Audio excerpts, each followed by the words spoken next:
Assalamualaikum warahmatullahi wabarakatuh.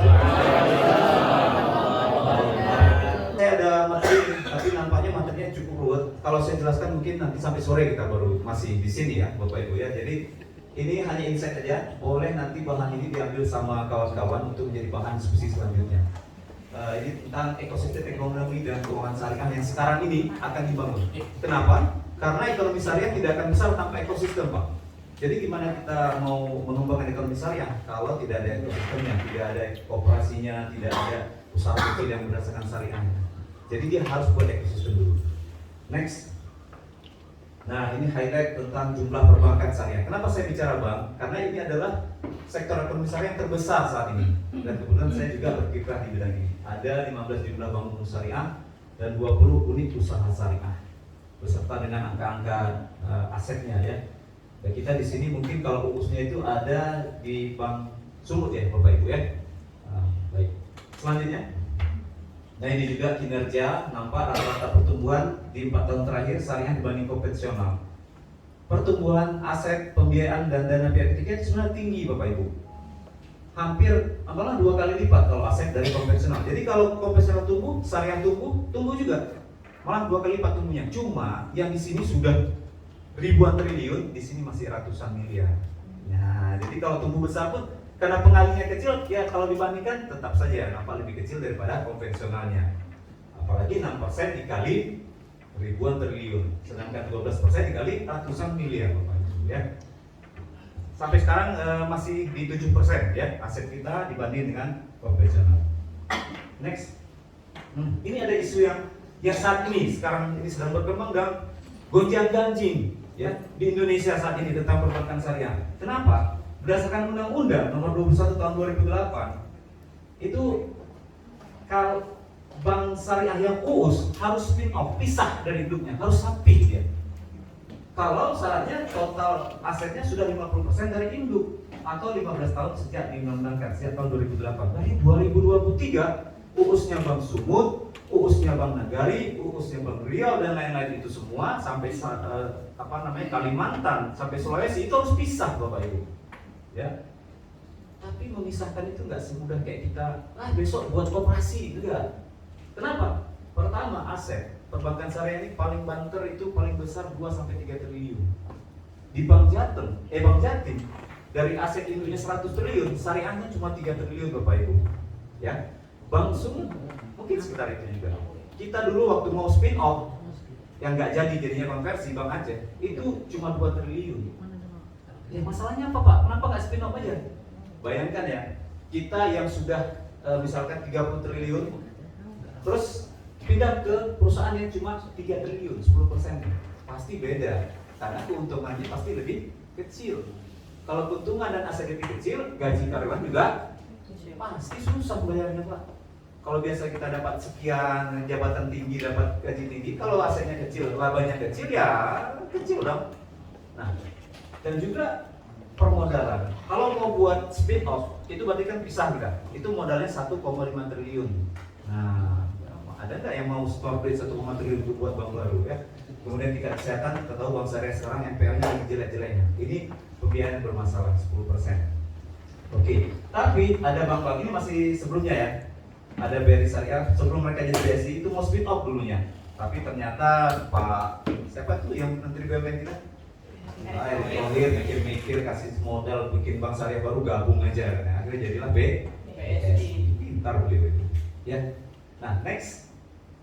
Kemudian merger. Nah, ini salah satunya Pak nih. Jadi ada rencana nih saya kasih bocoran di Sumatera ini mungkin Bank Nagari, Bank Riau, Bank Jambi itu mau merger. UUS-nya keluar dari induknya kemudian menjadikan bank satu sendiri. Gabung tapi Pak. Jadi yang tadi 3 triliun gabung jadi 9 triliun. Jadi mungkin jadi Bank Syariah Sumatera gitu. Ya, lagi diinisiasi. Nah, kemudian di Jawa ada Bank Jateng, Bank Jatim sama Bank apa satu lagi ya Pak? Bank Jabar udah bisa sendiri ya Pak. Ya. Itu mau gabung juga. Nah, jadi walaupun Bank Jatim itu besar tapi usia kecil, kalau digabung bertiga kan bisa.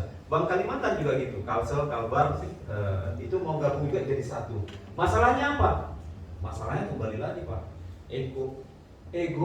egonya apa? Aku kan jadi direksi, masa gabung ke bank sana nanti hilang nih. Jadi cuma satu, jadi bosnya cuma satu, atau nanti apa namanya?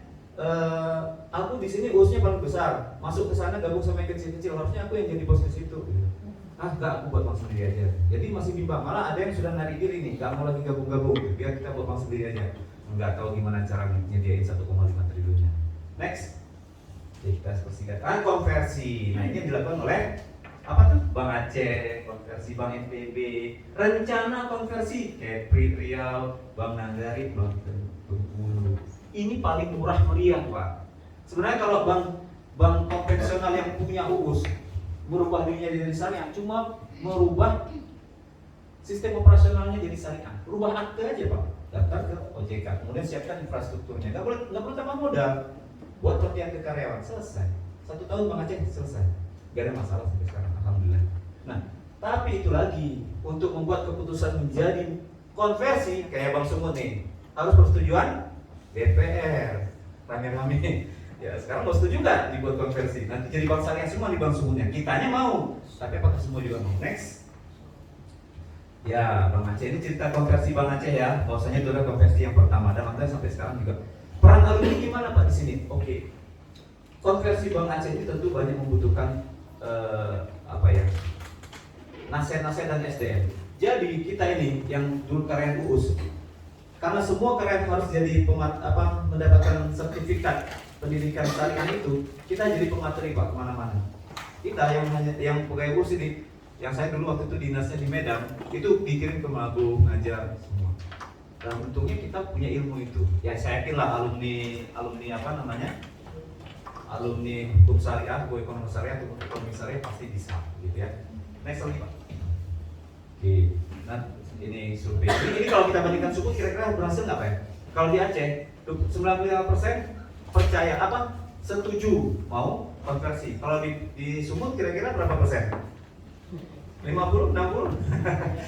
Nah itu perbedaannya. Kalau di Aceh 95%, yang selebihnya ya bulat-bulat gitu. Itu makanya di Aceh lebih smooth ya perubahannya. Next. Ya, jadi ini konversi ini. Kalau ada yang mau konversi ini nanti bahannya. Ada RPS, pendidikan korupsi, ini harus dilalui oleh bank-bank yang mau konversi. Alhamdulillah sekarang kita sudah UUS menjadi Bank Aceh. Next lagi.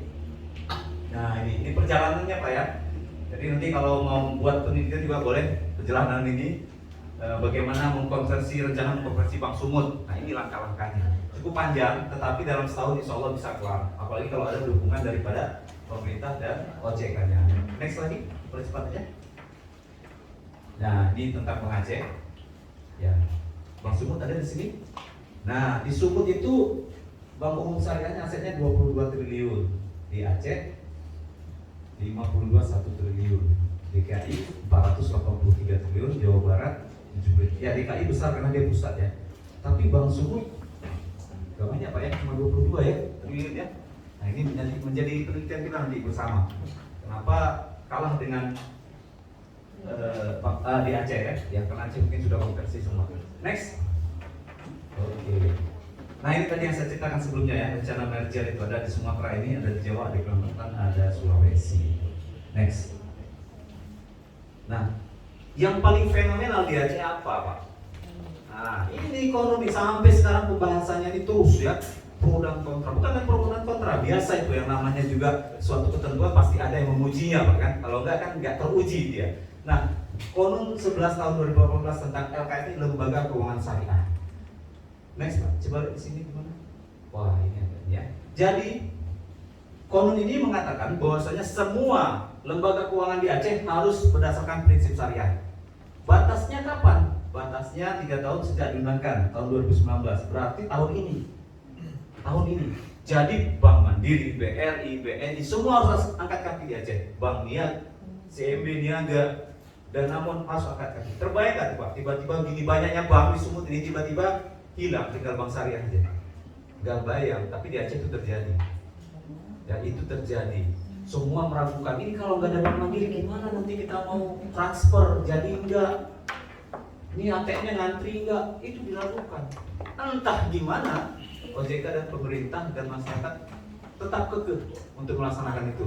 Nggak apa-apa, lanjut aja, kalau ada masalah kita hadapi sama-sama. Karena kalau gagal pasti yang kena kitanya, orang ekonomi syariah. Akhirnya berbondong-bondong, berubah semua. Yang menjadi beban lagi adalah ketika itu bank syariah tinggal bank syariah dan bank Aceh syariah aja, tiba-tiba BNI, BNI, BRI, BSM bergabung menjadi BSI. Jadi sudahlah yang konvensional berangkat, kemudian yang tinggal menyatu. Jadi tinggal 2 bank. Sedangkan proses merger itu yang 3 bank itu aja udah menjadi suatu masalah kan Pak. Bagaimana 3 bank itu nyatu sehingga bisa jadi 1 bank memberikan pelayanan kepada masyarakat. Tapi dengan itu tetap dijalankan. Sampai sekarang alhamdulillah berjalan. Jadi ada beberapa hal yang memang bisa menjadi suatu catatan sejarah ya. Yang pertama konversi Bank Aceh, kemudian perlakuan LKS ini sehingga bank konvensional keluar, dan mergernya Bank Syariah yang milik BUMN sehingga tinggal Bank BSI dan Bank Aceh. Jadi kalau bapak-bapak main ke Medan itu ke Aceh dari Medan nggak ada lagi cuma Mandiri, ada BSI. ATM-nya di mana-mana. Kenapa? BSI itu bank konvensional berubah diri, konversi menjadi BSI. Jadi kantornya tetap sama, semua di mana-mana kantor ada. Yang BRI unit-unit itu di kampung jadi BSI. Jadi pelayanan tetap ada, kantornya semua ada, karyawannya nggak dipecat, kantornya nggak tutup, tapi berubah jadi BSI. Mantrinya yang dulu biasanya nawarin kredit, sekarang nawarin pembiayaan. Dulu pakai baju BRI, sekarang baju BSI. Indah bukan? Indah Pak kan? Nah, itu yang terjadi. Nah, cuma ya dalam diskusi tetap aja yang mengatakan, ini kan mengurangi hak orang yang ingin konvensional katanya. Tapi ternyata kekuatan kawan-kawan di ekonomi syariah lebih kuat, itu tetap berpegang pada. Nah, alumni di sini adalah tugasnya apa waktu itu? Kami ya sosialisasi Pak. Itu banyak sekali ya diadakan diskusi-diskusi untuk menguatkan ini. Baik itu dalam akademik maupun dari pelaku perbankan. Kami sering diundang untuk berbicara, diskusi, FGD segala macam untuk ini. Dan perjuangan itu dilakukan dengan hati senang dan ikhlas tadi. Nah kadang-kadang ya itu tadi ya, memang kita meyakinkan orang dan di debat Pak. Kita ngomong gini langsung debat, kalian mau apa kalau nggak ada lagi profesional? Tapi kita tetap yakin. Next, LKS. Nah konversi ini yang kemarin nih menjadi BSI. Jadi cuma BSI, Bank Aceh, Bank Syariah yang besar di Indonesia. Yang lain ada Maybank Syariah cabangnya ya, tapi nggak sampai ke daerah-daerah. Jadi cuma 2 aja, Bank Aceh dan Bank BSI Syariah. Next lagi. Oke. Yang pertama tadi isu itu tadi, merger, konversi, dan yang terbaru isu ini. Bapak-bapak sudah tahu ini? Bahwasanya pemerintah sedang merancang undang-undang, namanya Undang-Undang Ekonomi Syariah. Sedang digodok di pemerintah. Tapi yang menjadi diskusi kami di sana di Aceh, ini masuk ke dalam grup WA-nya. Kita ada WA pegiat ekonomi syariah gitu, perbankan syariah di sana. Ini pasal 2-nya. Ya, nggak tahu nih apa saya benar apa saya salah kan gitu. Pelaksanaan ekonomi syariah harus berdasarkan Pancasila, Undang-Undang Dasar Negara Republik Indonesia tahun 45 dalam wilayah negara kesatuan Republik Indonesia dengan semangat Bhinneka Tunggal Ika. Di sini nggak ada aturan analisnya. Jadi ekonomi syariah tidak harusnya kan, kalau prinsip syariah adalah prinsip ekonomi yang berdasarkan Al-Quran dan hadis. Nah, jadi itu acuannya. Tapi ini berdasarkan Pancasila. Saya nggak bisa mengkritik lebih banyak, tapi ini sedang kita bahas di sana. Mudah-mudahan kita di sini juga bisa memberikan sedikit pemikiran lah gitu ya. Dan mudah-mudahan ini bisa ada masuk unsur-unsur prinsip ekonomi syariah dari Al-Quran dan hadis bisa masuk dalam undang-undang ini. Nah, itu beberapa hal, isu-isu yang mungkin bisa kita angkat ke depan yang trigger kita di sini. Sebenarnya ada banyak hal yang sedang berkembang ya, terutama di ekonomi syariah dan perbankan-perbankan sekarang, di mana yang tadi itu kalau sempatlah tidak terjadi merger itu, maka bank-bank syariah UUS ini tahun depan terpaksa ditutup izinnya. Bank Sumut nih, makanya Bank Sumut mau IPO Pak ya. Dan Bank Sumut mau IPO, dia mau cari modal dengan jual saham ke masyarakat supaya bisa buka bank sendiri. Tapi sekali lagi, kalau dia IPO dengan aset 3 triliun, bagaimana dia akan maju dan berkembang?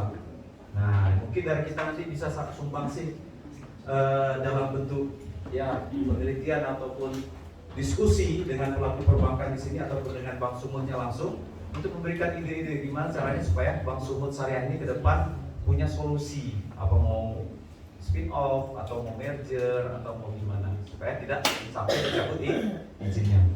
Mungkin itu saja sedikit dari saya, mungkin nanti lebih berkembang dalam diskusi yang terima kasih. Bawa cucian ke rumah Desi.